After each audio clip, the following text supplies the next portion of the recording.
something with you that's very impressive about myself. Okay.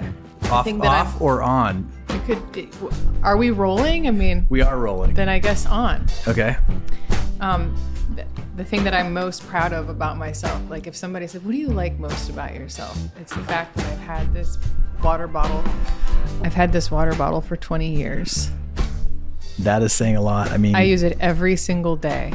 What I don't even use a water glass. There had to have been a close call at some point where it was almost left behind somewhere, and you went to heroic efforts to retrieve it. In London, I left it at a venue, and we were like driving on the wrong side of the road. Wait, on the right side, wrong side. You follow? I follow. Yeah. We got it back though. But you had to turn back. I mean, you were like, "We're going back. We have to go back into the heart of the city. We made it this far." Sorry, I cannot buy it. I like to think you're like 20 kilometers away. We were pretty far away. Yeah. It was like the show was over.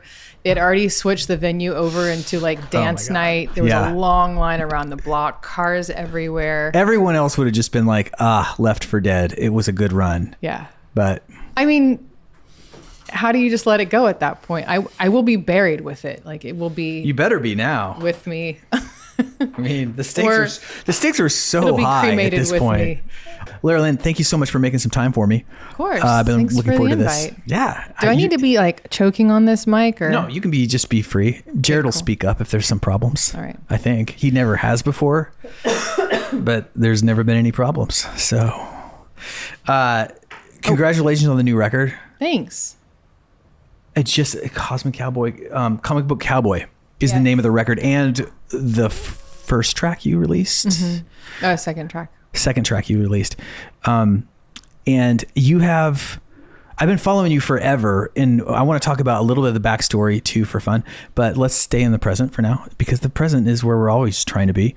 And God, when you started rolling this out, it was like clear that the plan has been developing and in place for quite some time before the curtains parted and the announcement was made, because of the tour dates and all of it. And is that just my misperception, or is there something to that? I think I've definitely, in the past, been a little more behind the 8 ball than I have with this project. I've finally learned after, 20 years of doing this, that there's never enough time, or there's never too much time rather, to get everything planned, to get the vinyl and manufacturing and get your marketing plan together. And now, the name of the game is content. So you need a lot of time. Yeah. Yeah. And you also seem to be striking quite a balance between that, the plan and the working toward the thing that's coming, and also just like keeping the content rolling. Can you tell me a little bit about how you juggle that incendiary tornado? It is. It's exactly what it is. I mean, I guess I have a list. I like lists. Yeah. And I just keep trying to plan ahead for the future and have things in my pocket, in the can ready to go.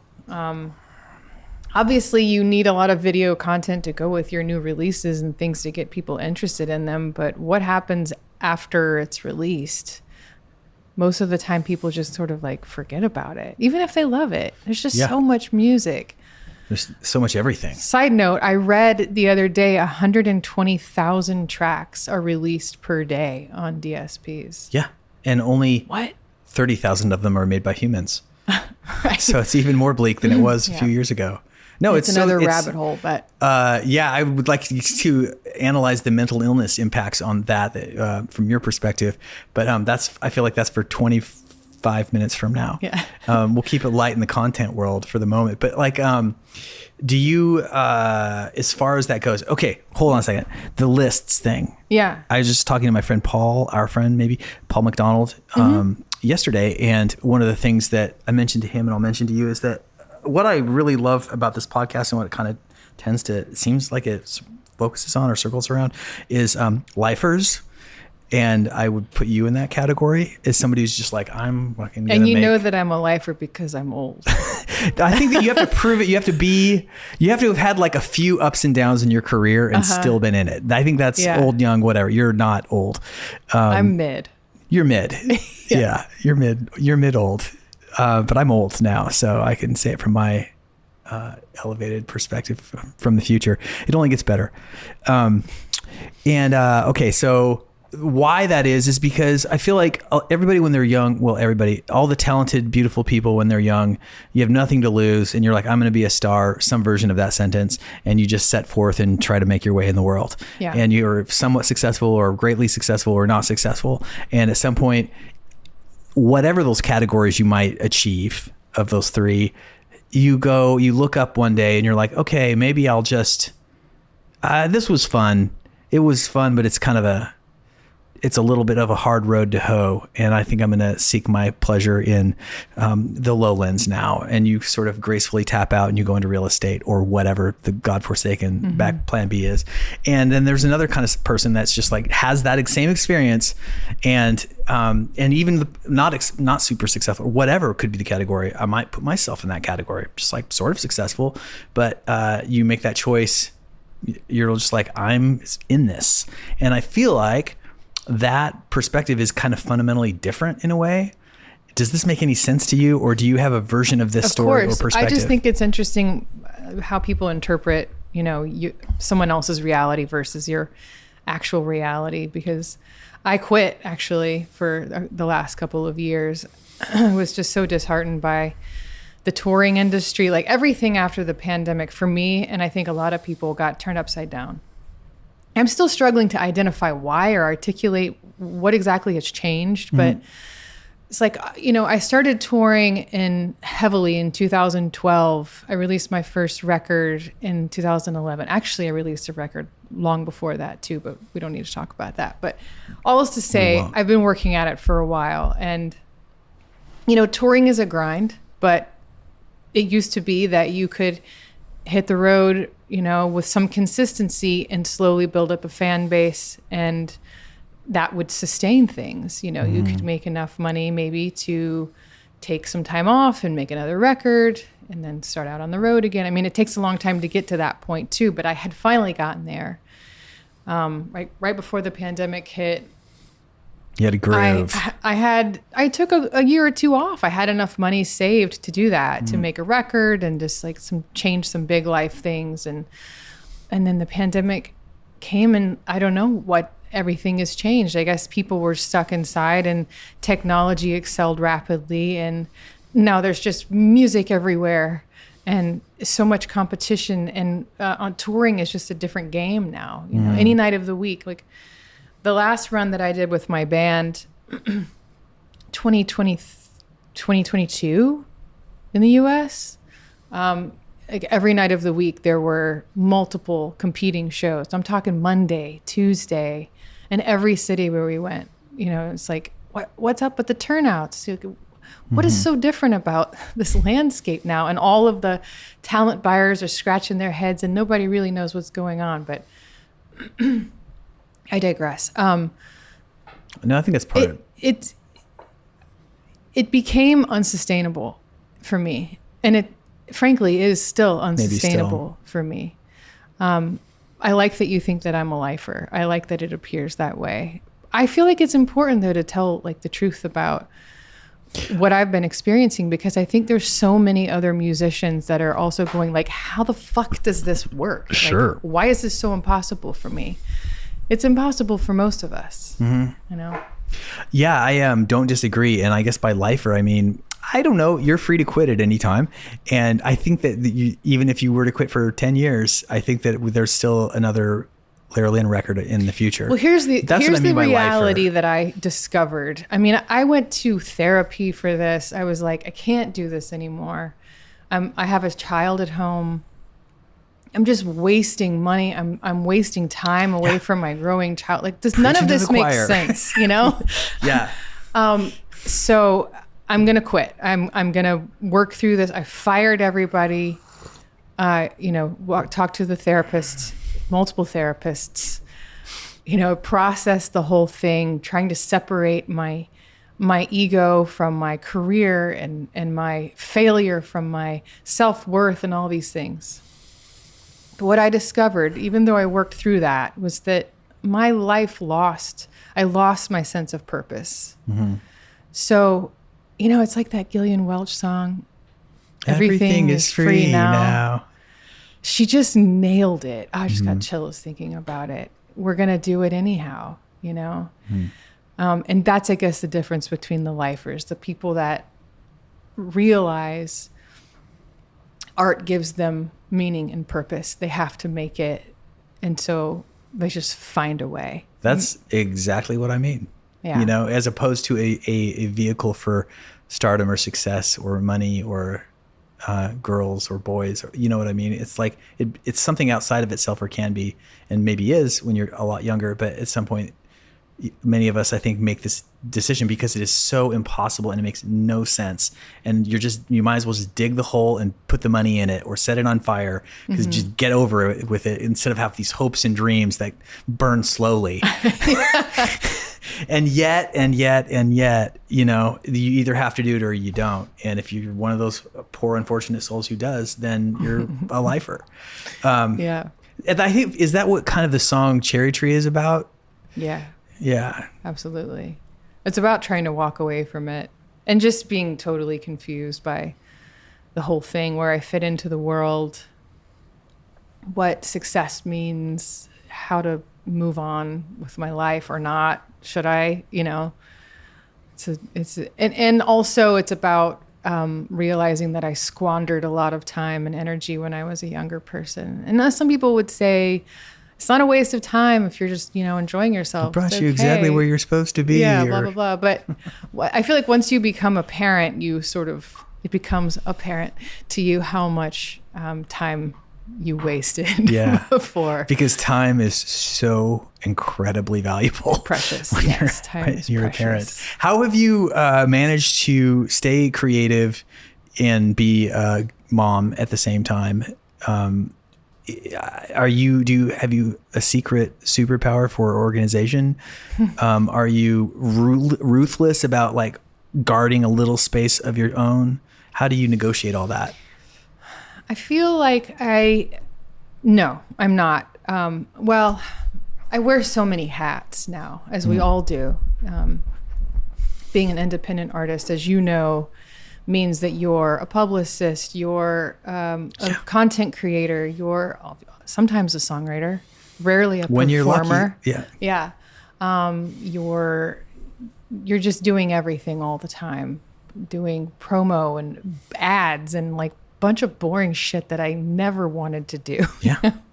And then also, like, being a mom obviously takes up a big portion of my time as well. I have an office and I go in and I work. I exercise almost every day, and then I go in and I work 6 to 8 hours, mostly this computer shit, and then I switch back to family mode. This is like, I guess, what most people do who have kids. But is your kid in preschool right now? He's in kindergarten. Wow, huge. Yeah. I'm in the throes of newborn right now. Oh, how are you even here? No, it's impossible. I get up at 4. How are you even awake? Yeah, no, it's after this, I will go into that room and lay down on the floor for 20 minutes, and I'll go back into the house and act like it's all fine, and do what needs to be done. Like every goddamn parent since the beginning of time. Yes. Yeah. I don't know if it's the same for you, but I mean, at this phase of my career and having to do everything myself, I have like business mode and creative mode. And sadly, I don't get to access creative mode as often as I'd like. But, at least I've made it to this point as a songwriter and a creator of music that I don't have to wait for the muse to show up. Like, obviously that happens, and it's even better, it's more gas in the tank. But when it's like, okay, it's time to start writing songs for a new project, I just schedule time and do it. That's the only way to get it done. We're writing a song. Yeah. That is a huge life hack, I feel like, for every creative. That's something that I don't know. I maybe nobody has the luxury of it anymore, but when I was younger, I'll speak for myself, the world did move more slowly, and you could stare out the window for a little longer, without feeling like the 90 other things that are pressing are not going to get done, and then you'll be homeless in 2 weeks. But yeah, I think that every professional at some point, comes up all the time on the pod, learns to treat it professionally. If you want to be a professional, that means it's a job. Yeah. So on some level, the making of songs is that. Ooh, I don't want to say it too out loud because it sounds really just boring. Well, I mean, like I said, you show up and some days the muse is there and some days it's not, but you still work. Yeah. You're still making progress, even if it's not your masterpiece, and maybe sometime you come back to it when the muse is there, and then you've already got a head start and you're like, oh, I've got it. I know the solution to this whole thing. Mm. I think there's a lot to be said for that. When I was a younger writer, I would also just sort of wait for inspiration, a bottle of wine and 3 cigarettes and I'm ready to roll, Mm-hmm. That's not the way it works anymore. Okay, this is just like a little bit of life advice. Just like back up one click, which is I have an 8-month-old. So with that first year of life, how did you manage to do anything creative? I know you made a record. Mm-hmm. Was that the first year, or was that like year two? No, it was with newborn. Mm-hmm. Yeah, still lockdown, pandemic times. And you produced that whole record, or I read that. Is that true? Oh, wait. I think you're talking about, I released on my own. It's blurry. Sure. I released the record on my own, which I wrote and produced and recorded alone before the baby was born, before the pandemic, before any whispers of that were around. Way back in 19. I just wanted to see if I could do it. So yeah, that record was done and slated for release the month after my baby was born, which was still intense. Was it? Or trying to be present for that. So when was your baby born? He was born in August of 2020. Mm-hmm.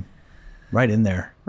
Dang. Yeah. It was a strange time. So the record came out like smack dab in the middle. Of the whole deal. Yeah. And so it just kind of felt, and still does to some degree, like a message in a bottle, Mm-hmm. Just like... It's there if anybody wants to. It's out in the ocean of the algorithm. Yeah. I mean, I'm proud of that record. Mm-hmm. Some people, point out songs from that record that they really connect with. That's great. How was that I've produced a number of my own records, and to varying degrees of personal satisfaction and external validation. But what was your experience producing something that was just, what made you want to do it, first of all? Like be the producer? I just wanted to know that I could do it. Obviously, I knew that I could do a song, but a project, that's the size of a record, it was such a big challenge. My struggle is often with completing things. Like I'll start lots of songs or tracks. And even now, when it gets to that last 10% of finishing a record of like mix revisions or mastering revisions, I'm just like, oh, can this just be over now? Yeah. I really lose focus on it. But I just wanted to see if I could do it. And I was curious, like, what does my brain sound like when I am the only one in the room? I'm also really limited as an instrumentalist, so it's very meat and potatoes. Did you play everything as well? I did. Oh, nice. I recorded, I engineered everything with the help of YouTube. How do I do this in Pro Tools? Yeah, I enjoyed it to a degree, but it was not very fun. I enjoyed the challenge of it, but I think I like collaborating more. But you wouldn't have known had you not tried. So that's a great reason to do something. Yeah. I notice, I'll just say this for myself, is that similar. I made a record wanting to see if I could do it. And this is a long, long time ago, but I made it like a kind of a bluegrass record with a limited palette because that didn't seem too crazy. And then it was like, I thought it was good. And I enjoyed it. It wasn't too much. And then the next record, I was like, well, I'm going to make a proper studio record with a band recording and electric instruments and real drums. And that was much more challenging. And it actually had like a little moment. I was still living in Seattle at the time. Like KEXP, the hipster station, played it. And I was like a little bit of the darling of the time. And that was like validating, and it made me think that, oh, I can do this. And then when I moved to Nashville, I had other people make a couple of records, and then I came back and did it myself. again. And even though I hired other musicians and stuff, it was still like, in hindsight, when I listened to that record, I'm like, that's just too much Korby. That's too much the way I think. It's too, you can just feel how maybe, and I don't, probably I'm the only one who would ever exactly put it in those terms, but I'm putting out a bunch of singles this year, and just one came out a couple of days ago, and I'm working with another producer, Anthony DaCosta. You might know him. He's so talented and wonderful. Yeah. And that's been a really, really great experience in one sense. First and foremost is when I recorded the first song that we made together. It was so wonderful to be an artist and to just walk into the studio with my guitar. And I don't even think I touched a mic. I just sat in the chair that he told me I had the song, knew it inside and out, and he did everything else. And we had back and forth and stuff. But it was so nice to let somebody else into the process. I feel like it's taken me 20 years being creative to like relax a little bit. Yeah. Let somebody. And that's been helpful. But it's really funny to strike this balance between, or the pendulum, the push-pull between letting people in, and staying true to some kernel of letting yourself out. Yeah. How have you? Does that resonate with you? And how have you negotiated that? Because you've had huge people. You worked with T-Bone Burnette, and you've had big projects you've worked on. Which I would think that if T-Bone Burnette, heard something a certain way and wanted it like that, it would be hard to be like, you know what, sir? That was not my experience working with him. Yeah. He really just encouraging. He just loved everything. And maybe he's like that with everybody. Mm-hmm. His notes were usually like, can you make it any darker? Mm-hmm. Cool. More scotch, please. He was always there pouring it. But yeah, I've worked with so many amazing musicians, and I think that's a important aspect for me in collaborating with someone, is knowing that I can trust them, so that we can be open and truly collaborative in that way. But I don't think I've ever worked with someone that I was like, ooh, Mm-hmm. I'm sure that happens all the time. There's definitely been projects that I've done like trial, like, hey, I might want you to produce something. Can we do a trial track together and see how it goes? And then walked away from that knowing that wasn't the right thing, the right person for me. But sure, no harm, no foul in that, I'm sure. Yeah, I think it's just helpful to have somebody in the room to say, that's a good idea, but it might not be necessary. Yeah. Just let's pull back a little bit. Yeah. No, it's really, really great. I was just telling you off mic, I do a little acting now and then, and my wife acts as well. So we help each other tape our auditions. That's how you do it these days, post-pandemic, which actually is one of kind of the upside, I would say, because it used to be a lot of auditions were in person. Yeah. So you'd have to get in your car and drive somewhere and wait in a waiting room. It seems lower pressure too, right? You way lower pressure. Do it until you get it right. Yeah, exactly. Yeah. You have times on your side, and I think it's on balance awesome. And you can also audition for things much farther away. Mm-hmm. They're taping. The decentralization of the entertainment industry is, I think, industry-wide, be it music or film or whatever, publishing. And I think that's a great opportunity for a lot of people in smaller markets, myself as one. To your point, working with Randa, my wife, it's just so not even important. It's just like critical to have somebody in the room on the other side of the camera that you trust, mm-hmm. who knows you and has your best interest in mind, is also talented. Yeah. And you kind of know too, but it's just that validation, or just like, actually that other thing. It's just always nice to have somebody else's brain to bounce your idea off of, because mm-hmm. everybody sees things a little different, and sometimes mm-hmm. that perspective is helpful. Not always. And you can't necessarily always know how you're being perceived. You can imagine 100%. How you're being perceived, but that's where it's really helpful to have somebody else in the room. Yeah. Speaking of which, and also if there's any subject that we talk about and you're like, I don't really want to talk about that, that's fine. We'll take it out. It's all good. But it would be interesting to know how your creative relationship is with your partner.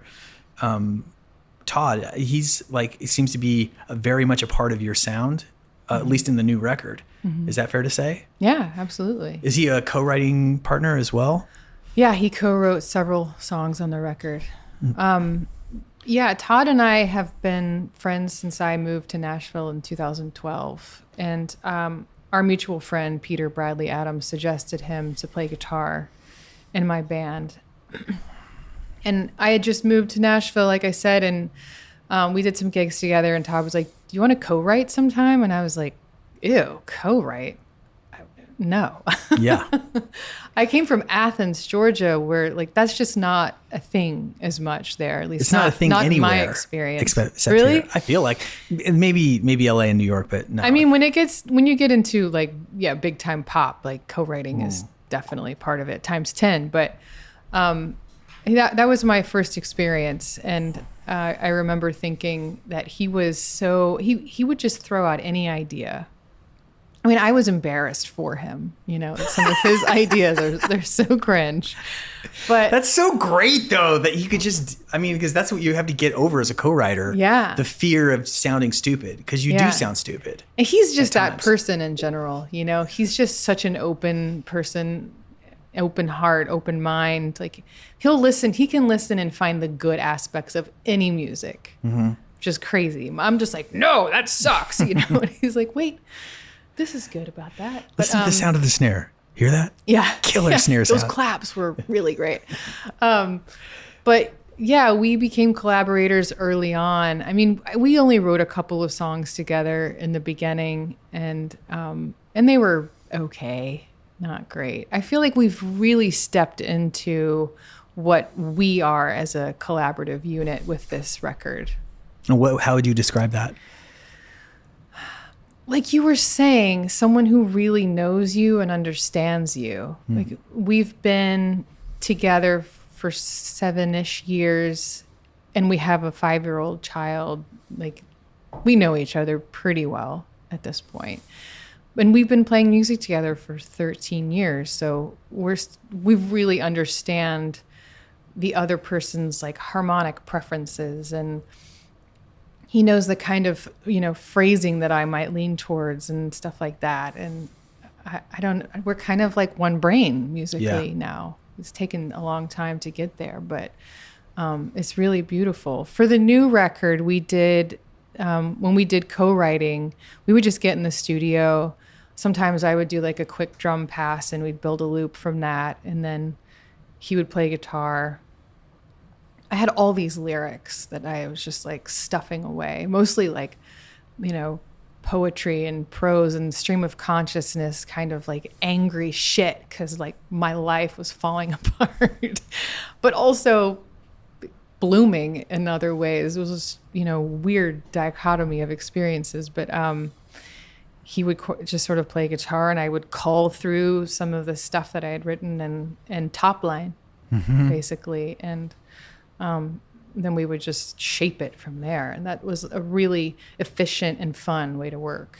There's a lot of non-standard chord progressions all over the place. I feel like that's kind of a trademark of your music too. It's like a lot of surprising progressions, but there's like full-on modulations in the new record and stuff. Yeah. And is that, how did that happen? Or was that part of the shaping and Todd would just do sort of a curve and you'd go with it? Or yeah, sometimes. We didn't co-write all of the songs together, but I'm just trying to think of like the track listing now and how it all went down. But I was listening to Beige this morning, and that's it's all over the place in there. Oh yeah, that song is incredible, and that is anything like, but beige. So that was probably the joke. That is like one of the most equal collaborations I think we've ever done, and it happened so fast. Like we had been writing in the studio with John Paul White, Todd and I, and John, and I had to go pick up Leo from school, our child, and so I left. And as I was driving, I was just like, creative brain was on, and all the lyrics just came to me, and I was dictating them into my phone. And I got back to the studio, and I was like, I have this idea. And Todd just started playing his rubber bridge guitar, and it just fell out. Those are rare moments, but really beautiful song. And I feel like although it changes keys and it's pretty weird, it doesn't sound like that necessarily. Like it feels easy, right? Yeah, it feels easy. That's what it's almost an invisible sort of movement. That is the brilliance of Todd Lombardo, though. He is a chord ninja. He has a way, he utilizes a lot of open strings and like resonance from the open strings and passing chords and like that.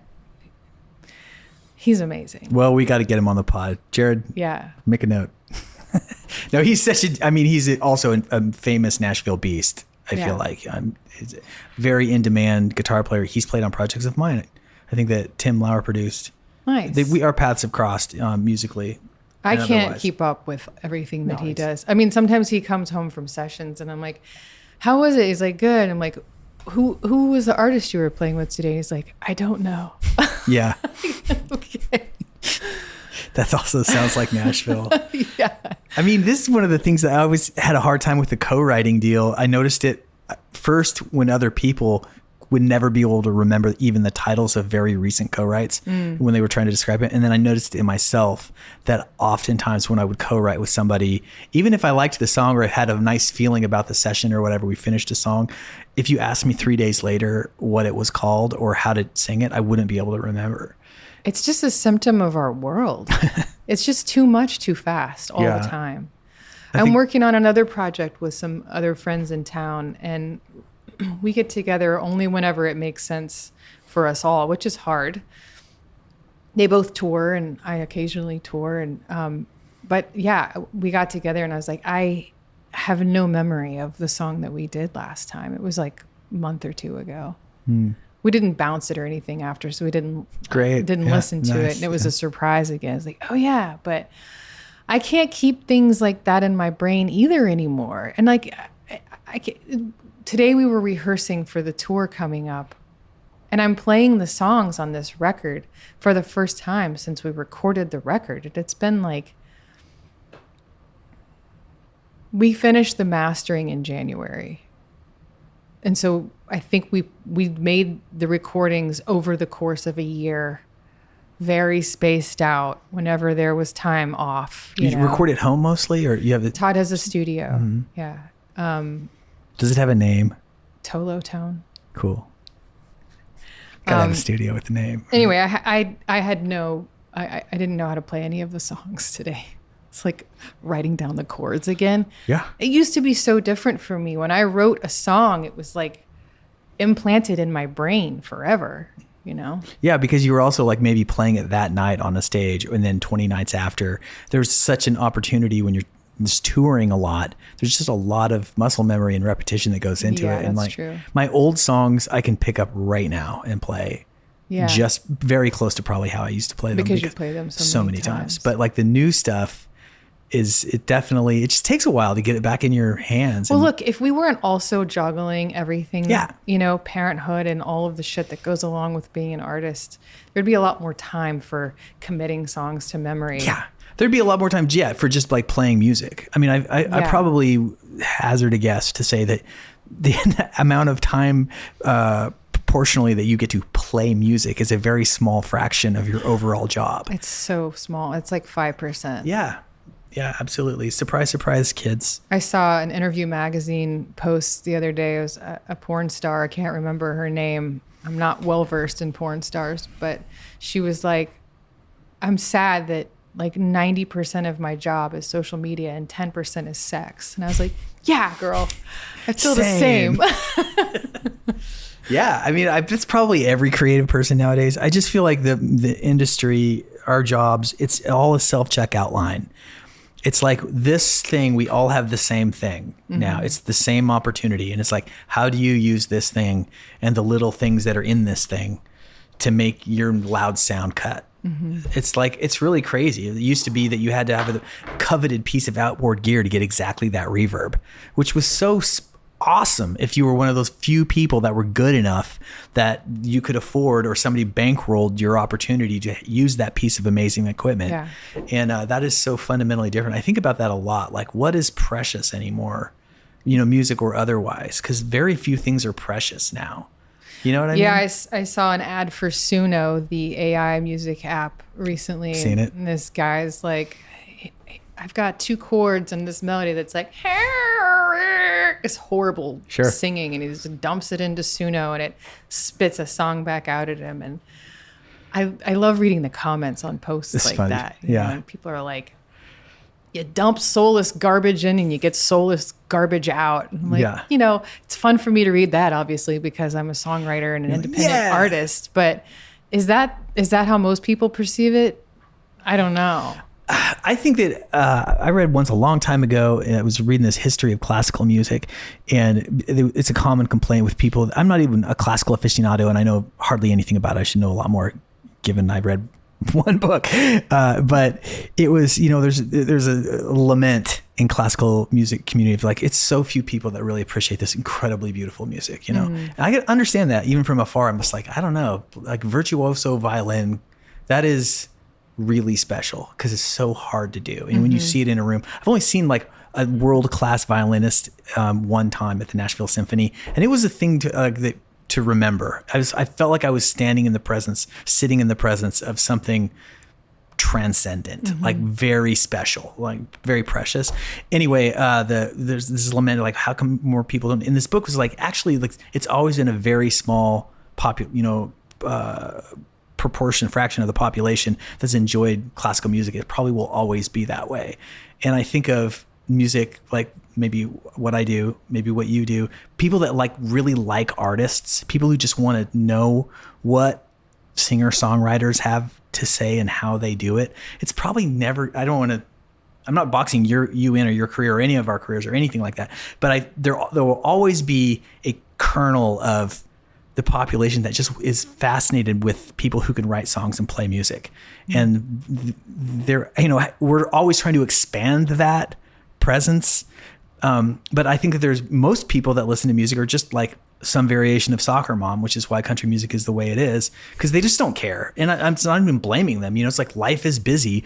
It's really hard. And so a lot of people just don't even care about music at all. But if there's some bop that comes on the radio that like lightens their load for 2 minutes, then slam dunk. And they don't care if an AI made that or whatever made that. And that's going to cost a lot of people. They can't tell the difference. They can't tell the difference. Most people can't tell the difference. Totally. I mean, it's hard for me to tell the difference now. And it's like it's like year 1. I know. I mean, year 10. What's going on? Yeah, I think that I just have this great sense that we're moving back to local, physical, everything. 1000%. Local community, local music, physical presence. You know, live music. I mean, that's the only way we can survive. I mean, not as artists, but as humans, as people. Well, and just to like beat my precious horse, because that's precious. Like physical proximity is precious now. Yeah. It's like you can't scale it, right? Yeah. And I think about this a lot. And in fact, this like space, thank you for pointing out, it's got a vibe, and it's because I'm investing this space with something that's, it's a one of one. There's no any space like it. It can only be this space.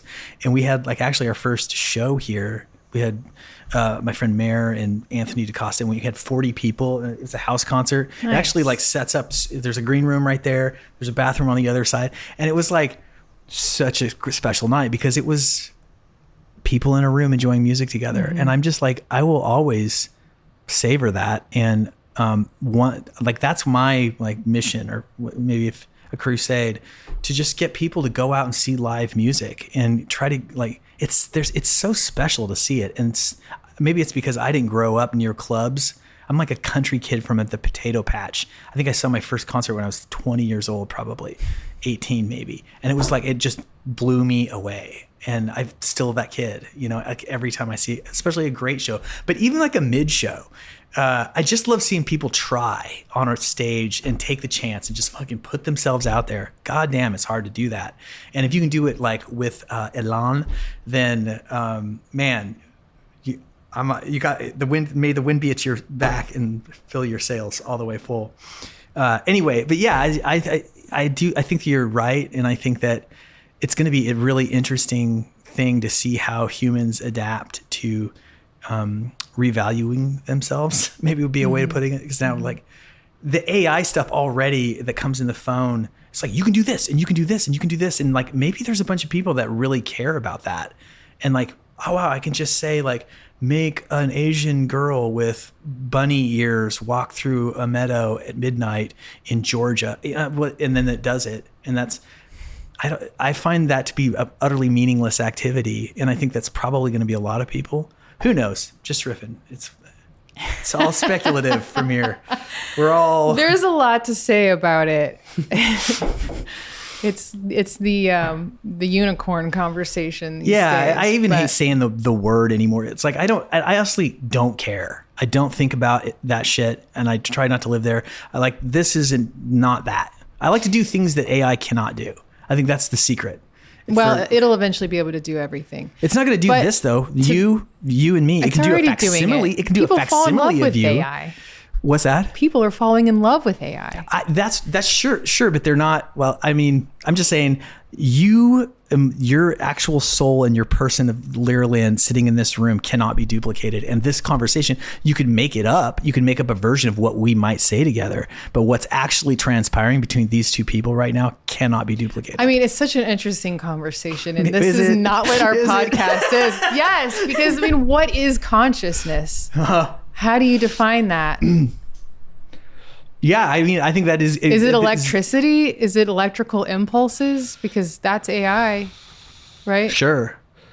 Yeah, I don't know. I mean, I'm just throwing that's for out smarter people than I. Oh yeah, same. I just feel like at the end of the day, there's people that think that like, is there such a thing as a soul? And I like not even a religious deal, but is there something sacred about people that makes a person unique unto himself? And I'm just like, it's a given. I start there. And if you question that part of it, then anything's possible, you know?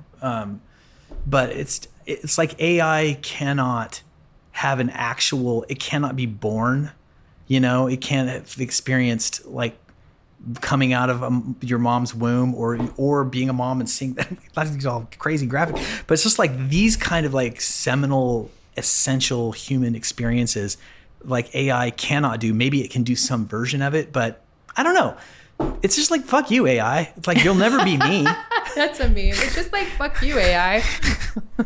You can't do this. You can't actually play guitar. You can play guitar, like you can make a picture of a guy playing guitar way better than I could, but you're not a body yet. And maybe a robot will come up and be able to like go blah, blah, blah, and be amazing. But it's like, that's not the game. That's not the game at all. Like, as far as I'm concerned, that's not any game I care about at all. So go ahead and make that game and knock yourselves out, kids. I'm going to be over here doing something cool. Cool to you, and that's all that matters. and all the people that care about that stuff, we're going to be over here doing something cool, and you guys are going to want to be over here because this is obviously where the game is at. Like making a robot go blah, blah, blah, blah. It makes me think about how when music went digital,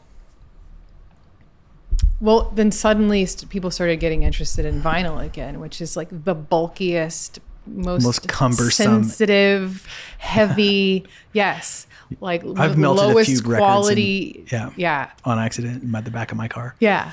And that's still going. Like people are craving tangible again. And I think that's just going to continue to spread throughout all facets of our lives. And, in talking about content generation earlier and just like all of the things that we're juggling, you know, sure, there's a part of me that's like, it'd be great if I like developed this huge new fan base, like something took off and like made things a little easier, but that's not my focus anymore. That used to be my focus, but my focus now is just to service the fans that I've already got, you know, the people that have been following my career since the beginning and engage with my music and buy my music and come to shows. Like, that's my goal. Yeah. I think it's a noble and sustainable and real, and you're going to be fine. That's why you're going to be fine. It'd be nice to have like more money and a viral TikTok moment. Yeah. Which you will have. Like, I feel like we all get one. I don't know. Mine's not anywhere coming, but what do you do with one viral? I mean, yeah. What do you do with one viral TikTok moment? There's a couple. I have a playlist that I've like always kind of loving on and changing up. And it's just my way of like trying to stay in touch with what's happening it's just like having an assignment to like keep on my thumb on the pulse a little bit of what's going on. And I put a TikTok girl's song in there because I was like, that's kind of Americana. And I just like, it's a bop. I like it. And I don't know, that was like 3 months ago. And she's trying to like double down on it and make another song. And I'm like, that song's not as cool. And it's just like, a viral moment is overrated because you just get crazy and you're just like, now I've got to beat that. I would rather be the rising tide than, a tidal wave. You just like slow and steady, keep doing the thing. I'm more interested in getting under people's skin and staying there. Yeah. Not just being like a bright, shiny thing. And next, you know? Bop is a bad word in my book. Yeah. I keep saying it. I'm like, I don't like bops. I'm suspicious of bops. AI can make bops. Yeah, no, I think that's really, let's talk about you in this way, in the sense that one of the surprises I feel like of the new record and you're rolling it out is like there's dancing. Mm-hmm. That's not new. That's not something you've done before. No. What prompted that? I mean, that song was like, you got to dance. You can't make a video and not dance. Yeah. But like you could make a video and you could dance, but not like you were like, no, if we're going to do it, we're going to do it right. I mean, it was a risk because I've never studied dance. I tried out for the cheerleading squad in high school and I was one of 2 people that was cut. They were like, I went in their office and I was like, what? Why was I cut? And they're like, you're too big. You're just too tall. I was like, that's bullshit. That is bullshit. I was a good foot taller than everybody, but still. But yeah, it was a risk. I've been burned with a music video in the past that is no longer around. Available. Yeah, because people were so fucking mean on YouTube. Just about the dancing in particular? I don't know. It was like a really cute, campy kind of video where I was executed in different ways, and then there was also dancing in the courtroom, but yeah, I just thought, you know what? I don't care anymore. I want to do this. And if it's not great, then oh well, next. You know? I've let go of being too precious with things. That's been really liberating. I feel like that's what we all kind of learn. As you get older. Hopefully. Yeah, you do. It sucks. But there are bright spots. Well, it's interesting too. When I was younger, it's like I didn't realize that the music I was making and releasing would be forever. Sure. I didn't understand that. Do you know what I mean? I do. And once you put it out there, it's out there. I mean, I guess you can always go and take it down, but somebody's got it still. Yeah. To wit. This didn't always used to be the grand expanse of professional podcast utopia that it is now. But it started during the pandemic when I got interested in a couple of tech gear. I'm not like super tech guy, but there's these ATEM switchers that came out, this brand new technology, and all of a sudden you could have multiple cameras. And I was like, everybody's making live streams, and I hated all that. I hate to do what everybody else is doing. And so it's like, if I'm going to do it, I'm going to do it coolly. And so I had this one piece of gear, and I got a couple of cameras, and I started doing this thing on Friday afternoons called Friday Lunch. And it was just me playing a couple songs for my fans, and then me being me, whatever, talking to the microphone. And it was just to keep up, keep out there like we were all doing. Fine. And then I got sick of myself. And so I was like, well, let's just bring other people in. And so I started having like other folks come in, and we would play together, just like put together something, or they'd send me the chart and I'd learn the song and sing a harm or whatever. It was mostly just about playing music together. And then we have a little interview, but we were both kind of facing this way. Anyway, one day Joe Pisapi was coming over to do that. And I had this like, what if we did that thing where you sit opposite each other at a table? I had a neighbor kid next door was helping me do this. And he was like, you mean like a podcast? And I was like, yeah, like a podcast. And so we did that. I got a table. Joe came over, and it was just like such a fun moment. Okay, this is too long of a story, but it was like, oh, this is great to just like make it the conversation's the point, because I love I'm terrible at parties and a lot of other things, but one of the things I enjoy doing is like having conversation with one person about something they care about a lot. And Joe was such a great guest, and it just like set the tone for the whole project. But still, I would have, in that he was one of those, I was still doing this. Just if you want me to learn a couple songs, I'll play with you. It's because it was like in my mind, it's just about like playing music and not being precious about it, because we live in Nashville. We're trying to like be great, and people are looking at us, and I'm just like, I hate all that shit. I love music. And so let's just like give people permission by just like playing together. This is all to say that when I look back at those videos, I'm like, because I am just like I'm kind of barely holding on. I don't know the song super well, and it's forever. And that's why, like, all the guests now, I'm always just like, bring in your own team. Like, let me just make you, comfortable with what you want to do, present yourself the way you want to present yourself. And it's been a much better idea. But I had to learn very slowly and repeatedly that, it's forever when you record it and put it up on the internet. And I don't really want a bunch of people seeing me like sort of pull off a Joe Pisapia song, like, and sort of pull off, or like mostly pull off, or, I'm like, I guess maybe I'm retreated back into being like, wow, I wanted people to see only the very best of what I do. Yeah. It's interesting. It's like, I think you got to do a balance, there's obviously videos that you've put out that are flawless, but you're human. Oh yeah. Most all of them. And so, but there's something to be said for that moment when you don't really know the music all that well, and you're listening really intently, and it's very spontaneity. Like, it's super present. I never feel more present when I'm just palpable, like, because I'm fully engaged. There's something about that too, and you can get by on that. Yeah, it's called a live show. I mean, we just recorded something yesterday, and there was a bad note in it, and we're like, oh, what do we do? Because it was live in the room with a bunch of instruments. Pull it out. I was like, I don't really care. I mean, believe me, I enjoy perfect pitch. Not that I have it, but I would like to have it. But also, I just, that kind of stuff I just don't care about anymore. No, I get it. Here's a great story. Not even a story, but that Son of a Preacher Man track by Dusty Springfield. What a timeless, seminal, amazing recording that you can go back to again and again and again and again. It's deeply pleasurable. Well, if you listen to it, try this at home. On the downbeat of the bridge, the bass player hits the absolute worst clam ever. That. Yeah. And it's just awesome. Yeah. And he just fixes it right. So it's like many recordings from that era. There's like bass flubs and like drop beats and like weird shit, and totally just leave it. It sounds. And the funny thing is, they probably cringe every time they hear it, but in a weird way, we kind of anticipate it and look forward to it. Yeah. Because it makes us feel like people. I mean, I don't know. It just becomes this like it's little part candy, of the song. like little brain candy, like it's like an Easter treat. egg. There's the thing. Yeah. Here it comes. It's like a little hook. Yeah.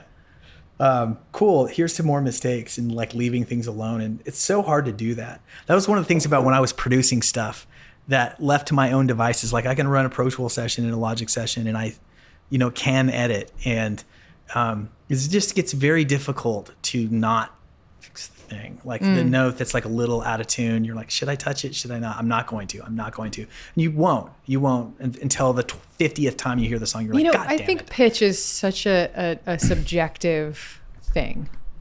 I mean, I sometimes... Tell me more. Sometimes I'll hear a recording of my own voice and think, I nailed that. That's perfect. And then on a different day, I'll be like, that note's not right. Oh, no. Oh, that note's wrong, too. And then a different day comes and I hear it again and I think it's perfect. There's something about it. I think that everybody interprets pitch differently. Obviously, there's a lot of famous singers who always sort of sing on the flat side of the note, but they're famous, so it must not it's part of their thing. Bother people too much, I don't know. On some level, like our flaws are the very thing that makes us, right? I mean, not maybe on a... and when you're looking at notes on a graph in a computer, it becomes very apparent where they go wrong, but when you're just listening to the whole thing, I don't know. Reason number 6,000 why you just shouldn't make your own records. You should sit across the room and don't look at the graph and don't look at the grid for the beats. Just actually listen to the thing. And it's really... See, now that's where I would include that in the last 10%, like fixing everything, pocketing things, tuning things. Like I lose patience with that. And like, I guess some people might call that laziness. That's where I'm like, I'm done with this. Like, what about the visual side of what you do when you're making, an album cover or your content? How does that compare to, are you color correcting stuff, or you kind of pick the edit and you're just like, you guys for videos? Yeah. Just the visual side of it. Are you as hands-offish or quote unquote lazy or bored with the last 10% on the visual side as you are the audio side, or? No, the visual world is so exciting for me because I have a lot less experience doing that. I'm more interested in all of it than with music. The tying up the bows at the end with music, I'm just like, this is not creative anymore. I don't want to be part of it. But the video stuff still feels really creative for me, so I enjoy it. I mean, what do you edit on? I'm not editing it, no, but just collaborating, art direction and producing and directing, stuff like that. Do you have the same team that you work with typically? I have one person that I work with. Yeah. And the Comic Book Cowboy video we shot with some friends, like volunteers that just showed up with their iPhones and filmed everything. And I'm sorry, because you have these really beautiful cameras here, but also the iPhone camera is great. Zero offense. Yeah, I don't care at all. I wish I had these nice cameras, but I don't. So iPhone cameras. What's fun is that like their cameras are, one man's camera is another man's iPhone. And we shoot for these singles that I've been putting out. Randa, my wife, among her many talents she's a very good producer of large projects and small, and she's got a creative insight, but she's also incredibly organized, and she's one of those people who can tell people what to do without them being angry about it. She's charming. Yeah. And so putting her skills to work, and she enjoys making music videos, and so for every single we put out, we've like done a proper music video, which the ROI, return on investment, for a music video is in the gutter. It's just so stupid. Oh, that is purely a labor of love. Yeah, it is. Yeah. It absolutely is. But I'll say the artist Lola Young. This is the second time her name's come up really recently. I found out about her a little while ago, but only because I saw a video on YouTube. It just like popped up, and I was like, that's interesting, and now I'm a fan. Well, that's all you can hope for. Yeah, right? That's great. Best case scenario. I will say that it's really fun to hit the Vivo channel. Like we have a Roku, and you can, like, Vivo is a channel you can have, and you just can turn it on and just videos play. It's just like a really peaceful way to discover new things. And just be like gently inspired by somebody else's inspired. It's not threatening. Violently. No one's telling me what to do. Don't have to put the camera this way. But my point earlier was just that, like, having those real music videos, and that's when like the the mini Alexas come out, and like there's somebody's pulling focus, somebody else is like framing it. Maybe the guy who's DPing the music video is not even touching a camera. That's been the case on the last two we've done. And if there's a reason why those things are expensive, and there's also, that's the same reason why they look just so much better than these. Like, this is as nice as a DSLR really is, a Blackmagic Pocket Cinemas. They're wonderful, and I'm grateful to you guys. You're doing a really good job. But it's fun to do all of the things. The iPhone thing is awesome because it's so free, and you can you don't have to be precious. You can try a bunch of shit, and it still looks amazing. And it's also like people kind of want to see not the shellac thing. Isn't that funny? It's like there's this very talented photographer that I work with, Elise Gafkin. She used to live here in Nashville. She's moved since, but her photos are exquisite. Her film photography, I mean, it's the most real picture. She's just very good at capturing someone at exactly the right moment and getting their essence and lighting it. And it's just works of art, all of them. I can post one of her photos and people like it. But then if I post just a dumb iPhone selfie of my face, breaks the internet. Yeah. Like, guys, come on. Yeah. It's weird. It's why don't you appreciate the art? I think that it's another one really of the deep problems conversation, is actually. everyone feels like they're being duped, and they want authenticity. And if there's lighting in a studio, then it can't be real. Next. Just too much of that. But anyway, well, I know. I think that just to that point, I think this is an interesting speculation because I think that people are sick of being sold to and duped. And I think transparency is at a premium. Again, thinking about like what's precious in this day and age. Podcasts for all the hilarious memes about every white guy's got to have one. I get it.